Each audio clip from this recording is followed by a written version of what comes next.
Hello à tous, on se retrouve aujourd'hui pour faire une manette PS4. Ça faisait un petit moment qu'on n'en avait pas fait ensemble, parce que là, moi, je viens de me faire une série de 47. Je peux vous dire que j'en ai plein le dos de ces manettes, et que je suis bien content d'arriver au bout, parce que ça commence à faire beaucoup. Sur les manettes PS4, je suis en train de regarder si j'en ai une à vous montrer, mais j'en ai peut-être pas.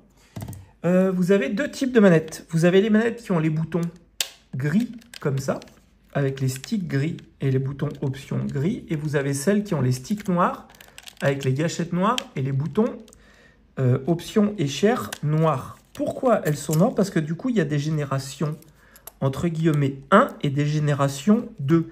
Il y a eu plein de générations possibles, inimaginables dans les manettes de PS4, comme Sony aime le faire à chaque fois.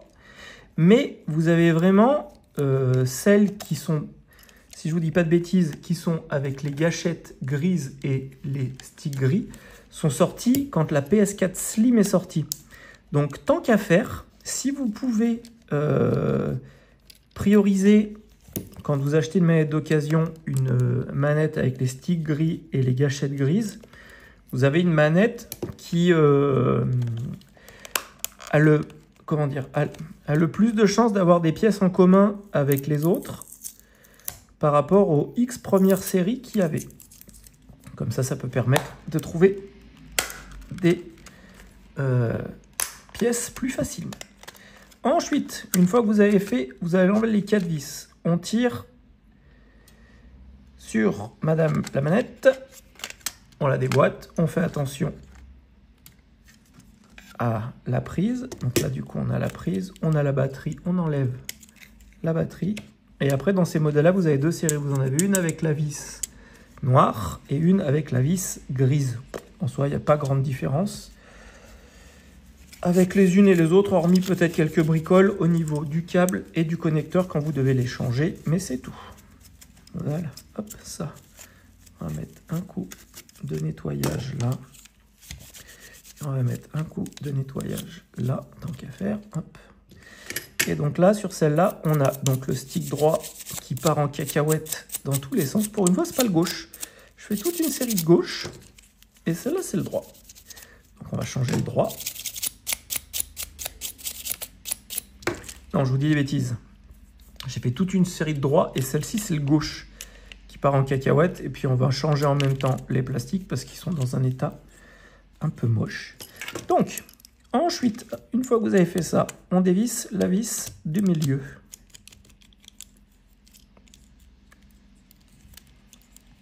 Quick, on enlève le plastique qui tient la batterie et on vient tirer sur la languette, juste la languette qui est là, hop, pour enlever la platine. Et une fois qu'on a enlevé la platine, on lévouille tout ça. Voilà.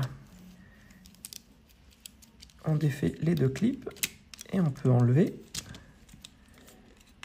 notre manette. Donc nous, on va travailler sur celui-là. Vous prenez, donc il y a trois possibilités pour changer. Soit on change par le même, soit vous faites la version grigouille, c'est-à-dire vous prenez votre Bruxelles que vous insérez ici. Voilà. Vous faites sauter l'éclipse. Et une fois que vous avez fait sauter l'éclipse, vous venez enlever tout ça et vous allez juste nettoyer le disque qui est là. Vous nettoyez le disque et comme ça, après, il n'y a plus de problème. Mais en général, c'est pas... ça va fonctionner, mais c'est pas foufou comme truc. Donc, on va changer le bloc complet. Après, vous pouvez aussi changer pour mettre un bloc électronique. Par contre, si vous mettez un bloc électronique, il faut changer les deux. Et comme là, du coup, on est sur des réparations à moindre coût pour une boutique, on va en changer qu'un seul. Une fois qu'on a fait ça, parce qu'au test, en plus, il n'y a que celui-là qui grenouille. On démonte un peu tout ça. Pourquoi on démonte un peu tout ça? Parce que Sony a la fâcheuse tendance de mettre un étain de merde sur les manettes qui fait que du coup,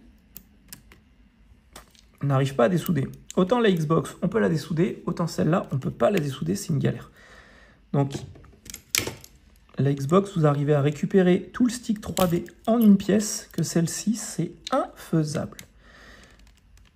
Avec une pompe à dessouder, avec ce que vous voulez, ça marche pas. Donc, on fait sauter tout ça, comme ça, voilà. Hop, ça, on enlève. Quick. Voilà.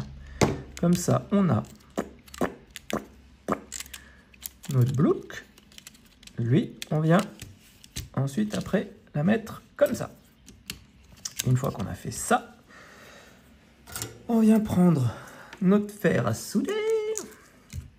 Je vais vous zoomer. Hop. On vient prendre notre fer à souder. On vient appliquer un peu d'étain sur chaque endroit. Voilà. Parce que moi, mon étain a une température de fusion bien plus basse que celle de Sony.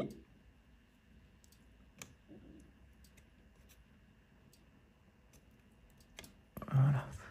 Hop. Hop.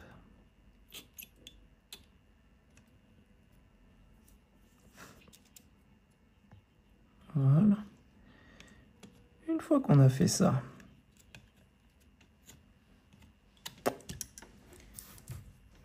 hop, une fois qu'on a tout réétamé, si vous avez un peu de flux, mettez un peu de flux. Ça ne mange pas de pain.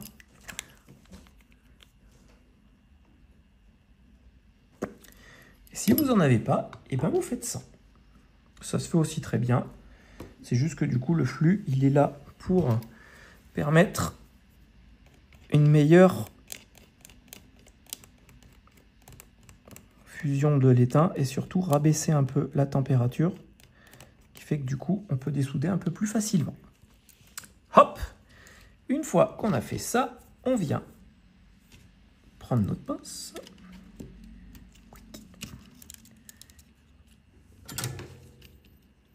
Hop.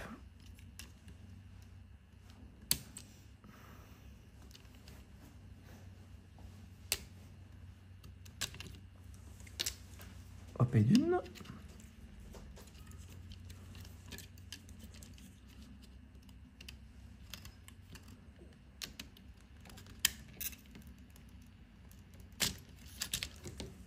Hop et deux.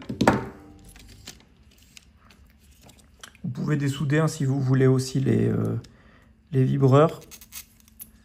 Vérifiez juste bien la polarité du moteur. Sinon, il tournera dans l'autre sens. En soi, ça ne dérange pas, c'est juste que ça tournera dans le mauvais sens. Hop.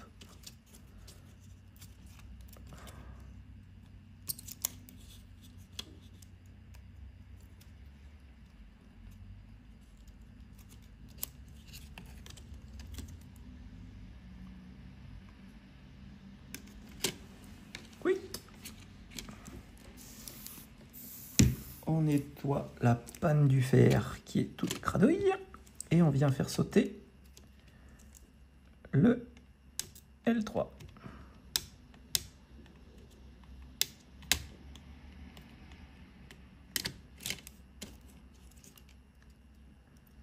Alors c'est chaud de faire ça en direct parce que il y a toujours un moment où ça merde. Donc j'espère juste que ça grenouillera pas trop, sinon vous allez me latter sur les commentaires. Voilà. Quick. Une fois qu'on a fait ça, on vient prendre notre tresse à dessouder. Hop là. On vient prendre notre tresse, on vient prendre notre fer et on pose dessus. On fait un petit tour de pivoute.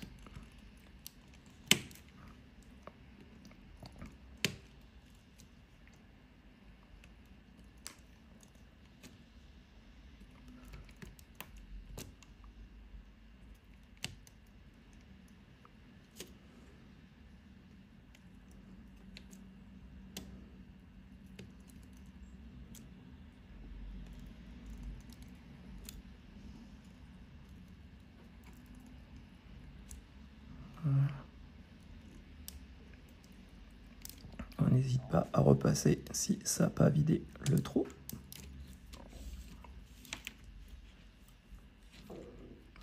Par contre, si vous n'avez pas de tresse à dessouder, ne vous lancez pas là-dedans, ça sert à rien. Vous allez vous embêter la vie pour rien.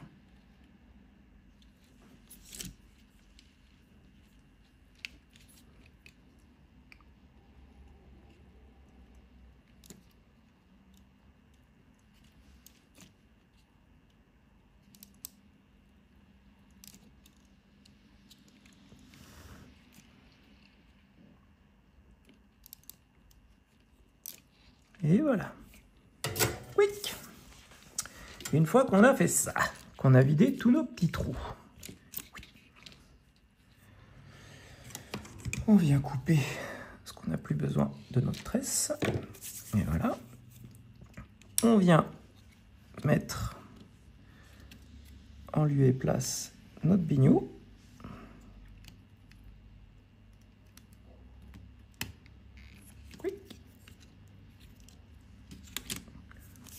On rebaisse. On baisse un peu la température du fer parce que ça ne sert à rien de chauffer trop haut.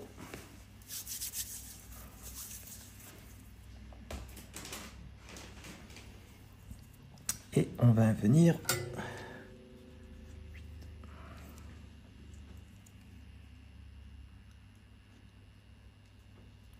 souder tout ça.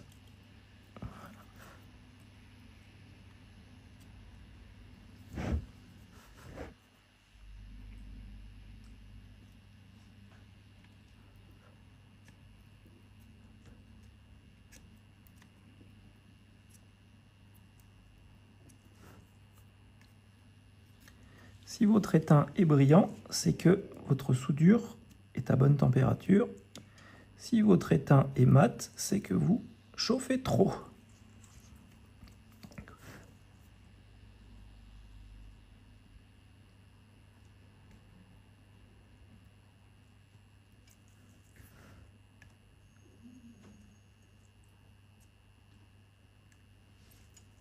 Et voilà.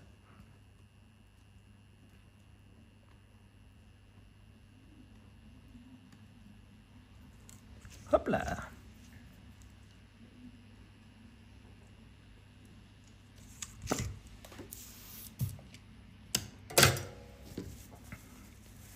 On reprend notre chiffon pour essuyer tout ça.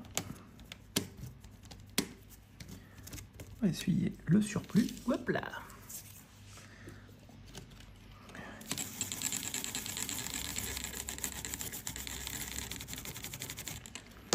Un coup de brossouillette.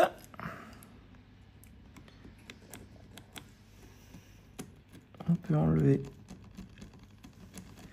le surplus de vernis.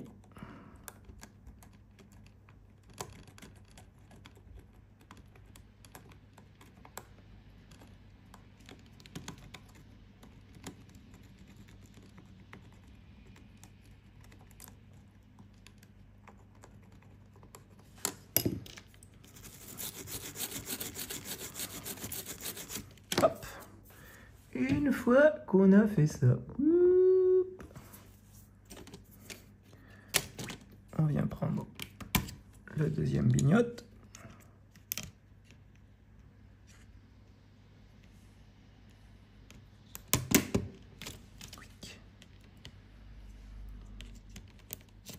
Et voilà. Hop.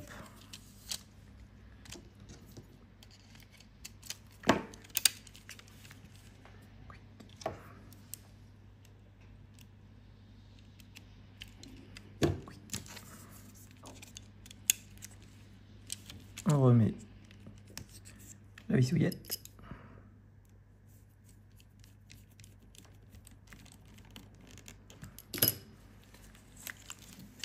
On met un petit coup de chiffon sur l'intérieur des gâchettes pour bien tout nettoyer. Hop.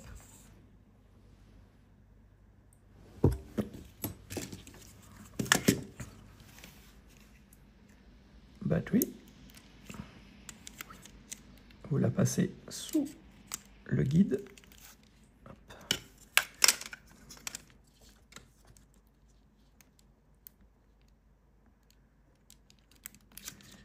Et voilà.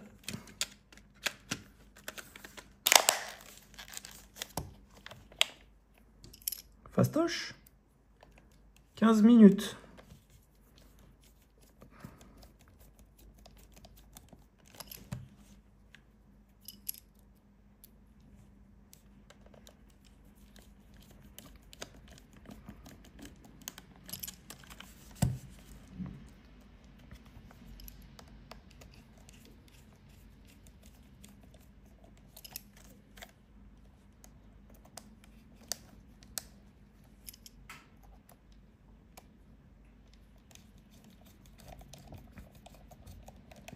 Hop là, et voilà.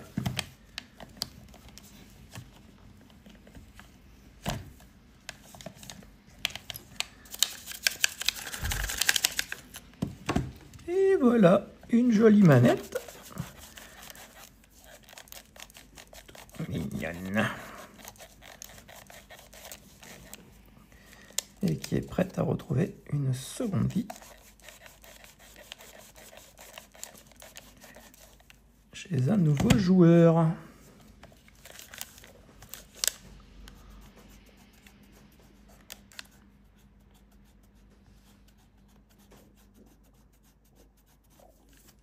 Hop. Et voilà.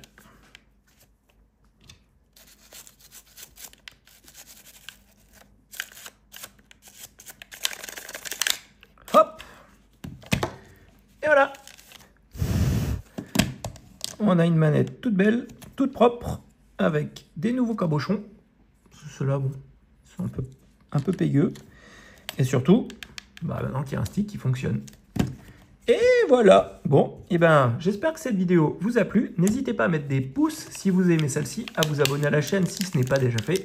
Et surtout, comme d'habitude, vous prenez soin de vous parce que c'est le plus important. À bientôt. Bye bye.